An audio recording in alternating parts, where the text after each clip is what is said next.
Solga burulайын деп жатасыз. Siz кимди биринчи өткөрүшүңүз керек?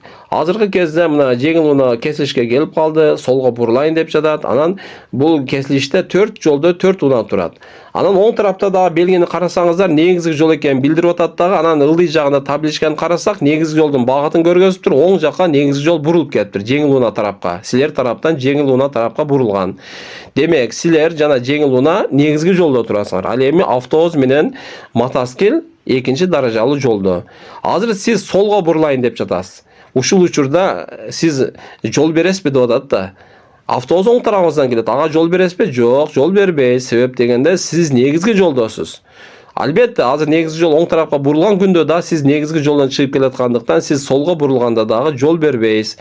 Ошондо автобуска да, мотоциклге да жол бербейсиз. Бирок кайсы унаага жол бериш керек болот? Оң тараптагы жеңил унаага. Себеби ал дагы негизги жолдо болгондуктан оң тараптан келгени үчүн ага жол бериш керек болот. Ошондо сиз кимди биринчи өткөрүшүңүз керек дегенде, кимди дейт экенбиз?